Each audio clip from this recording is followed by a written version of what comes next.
Hello friends, praise the Lord. ஆதியாகமம் 3:1 பார்க்குறோம். தேவனாகிய கர்த்தர் உண்டாக்கின சகல காட்டு ஜீவன்களை பார்க்கிலும் சர்ப்பமானது தந்திரமுள்ளதாய் இருந்தது.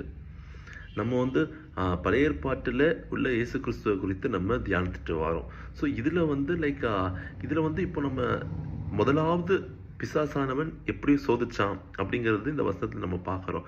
நம்ம எல்லாரும் ரொம்ப யாரை நோட் பண்ணுவோம் அப்படின்னா, எப்படி சர்ப்பமானது ஏவாளை வஞ்சித்தது, இதை தான் நம்ம எல்லாரும் என்ன பண்ணுவோம், நம்ம ரொம்ப கவனிப்போம். ஆனால் இந்த வசனத்தில் இன்னொரு காரியம் நம்ம பார்க்கணும். இதில் என்ன போட்டிருக்கு அப்படின்னா, தேவனாகிய கர்த்தர் உண்டாக்கின சகல காட்டு மிருகங்களில் சர்ப்பமானது தந்திரம் உள்ளது. ஸோ இந்த சர்ப்பம் அப்படிங்கிறதுல அந்த சர்ப்பத்தை உண்டாக்கினது யாரு அப்படின்னா தேவனாகிய கர்த்தர். இது சர்ப்பமானது லைக் தந்திரமுள்ளதா இருந்ததுபடினால் பிசாசானவன் அந்த ரூபம் எடுத்து என்ன பண்ணான் அப்படின்னா வஞ்சித்தான். ஆனா இந்த சர்ப்பத்தை உண்டாக்கினது யார் அப்படின்னா தேவன். ஏன்னா வசனம் தான் போட்டிருக்கு, தேவனாகிய கர்த்தர் தான் அதை உண்டாக்கினாரு.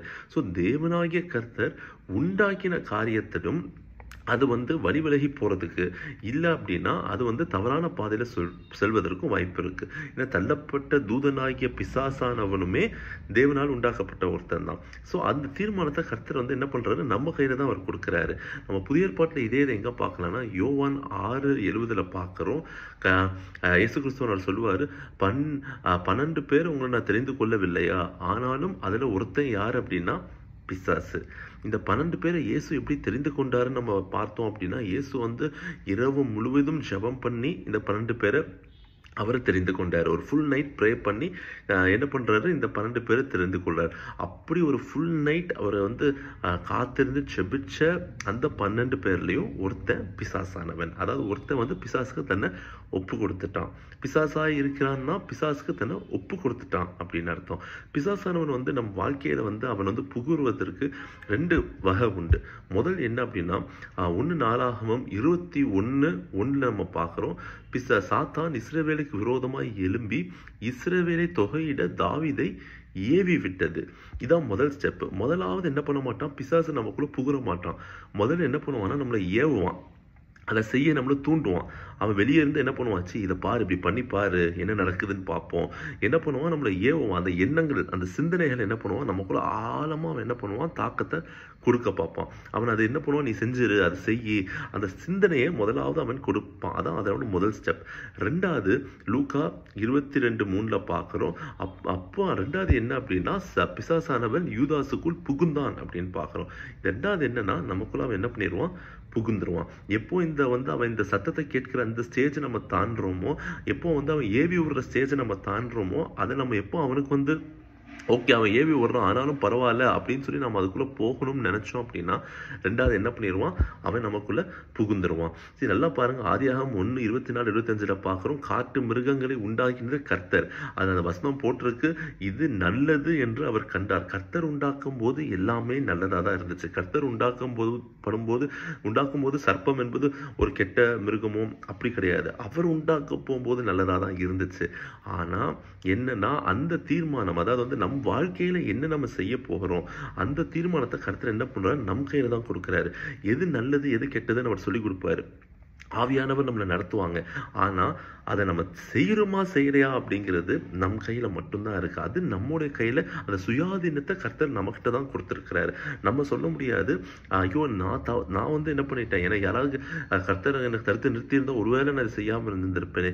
நம்ம அப்படி சொல்ல முடியாது. தீர்மானங்கள் கர்த்தர் என்ன பண்றாரு, நம் கையில கொடுக்கிறாரு. அதற்கான விளைவுகள் நாம் சந்திக்க வேண்டியது இருக்கும். 1 சாமுவேல் 9:17 பார்க்குறோம்.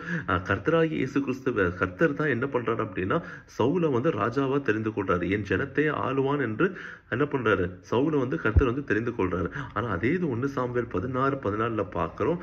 கர்த்தருடைய ஆவி சவுலை விட்டு நீங்கி என்ன பண்ணது, ஒரு பொல்லாத ஆவி அவனை கலங்க பண்ணுச்சு. தெரிந்து கொண்டது யாரு, சவுல் ராஜாவை தெரிந்து கொண்டது கர்த்தர் தான்.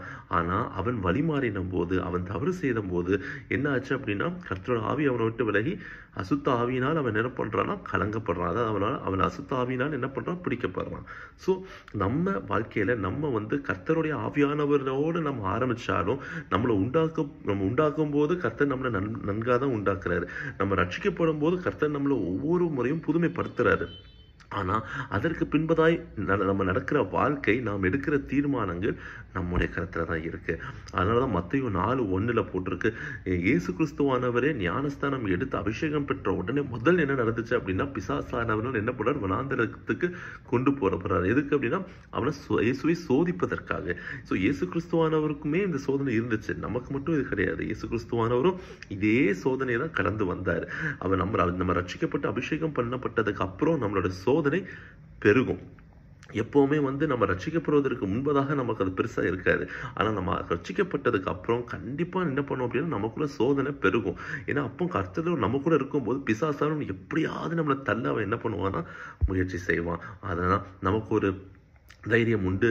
எபிரேயர் 2:18 பார்க்கிறோம், ஆதலால் அவர் தாமே சோதிக்கப்பட்டதினாலே அவர் சோதிக்கப்படுபவர்களுக்கு உதவி செய்ய வல்லவராயிருக்கிறார். ஸோ இயேசு கிறிஸ்துவானவர் இந்த சோதனை எல்லாம் கடந்து வந்ததுனால நாம் சோதிக்கப்படும் போது அவர் நமக்கு உதவி செய்வார். நல்லா கவனிங்க, உதவி செய்வார். உதவினா அவர் என்ன பண்ணுவார் அப்படின்னா, ஹெல்ப் தான் பண்ண முடியும். இப்போ ஒரு எக்ஸாம் இருக்குது அப்படின்னா நம்மளால அதை அவர் நம்மளை படிக்க வைக்கலாம்.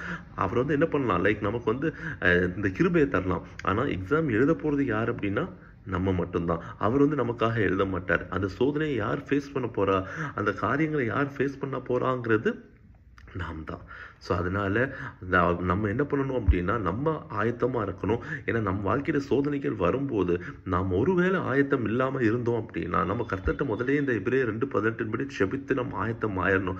எனக்கு உதவி வேணும், என்னால் முடியலை அப்படின்னு சொல்லி நீங்கள் என்ன பண்ணுங்க, ஆயத்தம் ஆயிடணும். அப்படி ஆயத்தம் ஆனீங்க அப்படின்னா கர்த்தருடைய கிருபை என்ன பண்ணும், நம்மளை தாங்கும். அந்த சோதனை வரும், சோதனை வராமல் இருக்காது. எப்படி அந்த சர்ப்பம் சோதித்ததோ அந்த சோதனை வரும். ஆனாலும் என்ன பண்ண மாட்டோம், நாம் விழமாட்டோம். ஏன்னா கர்த்தருடைய கிருபை இருந்துச்சுன்னா நம்ம விழமாட்டோம். ஆனால் தீர்மானம் நம் கையில். ஏன்னா யோவான் 13:26-27 பார்க்குறோம், கர்த்தராகிய இயேசு கிறிஸ்துவின் அந்த கடைசி பந்தியில் அவன் அந்த அப்பத்தை பெற்றுக்கொண்ட உடனே வசனம் போட்டிருக்கு, இயேசு கிறிஸ்துவே சொல்றாரு யூதாசை பார்த்து, நீ செய்கிற காரியத்தை சீக்கிரமாக செய். அந்த தீர்மானத்தை கர்த்தர் என்ன பண்ணுறாரு, நம்ம கையிலேயே கொடுத்துட்றாரு.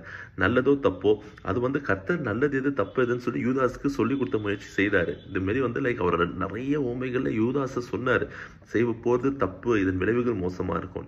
ஆனால் அது எப்பவும் கேட்கலையோ, இயேசு கிறிஸ்துவனே கடைசி சொன்னார், நீ செய்ய வேண்டியது சீக்கிரமாக செய். அவர் தடுத்து நிறுத்தலை, அவர் நடத்த தடுத்து நிறுத்தி இருந்திருக்கலாம் யூதாஸை. இல்லைன்னா சீஷர்கள்ட்ட சொல்லி இருந்திருக்கலாம், இந்த மாதிரி இவன் தான் அவன் சொல்லி இருந்திருக்கலாம். அந்த காரியத்தை தடுத்து நிறுத்தி இருக்கலாம். ஆனால் அந்த சுயாதீனத்தை கர்த்தர் நம் கையில் தான் கொடுக்குறாரு. ஸோ நம் வாழ்க்கையோட உத்தரவாதி நாம் தான். ஸோ முதலாவது ஆரம்பித்த அந்த சர்ப்பத்திலேருந்து எல்லாமே வஞ்சிக்கப்படுவது பிசாசினாலே. ஸோ நம்ம எல்லாமே கர்த்தர் உண்டாக்கப்படும் போது நல்லதாக தான் இருந்துச்சு. கர்த்தர் நம்மளை ரட்சிக்கும் போது எல்லாரும் நல்லவங்களாக தான் இருக்கிறோம். ஆனால் அதற்கு பின்பதாக வாழ்கிற வாழ்க்கையோட உத்தரவாதம் நம் கையில் இருக்குது. கர்த்தராகிய இயேசு கிறிஸ்து நமக்கு கண்டிப்பாக உதவி செய்வார்.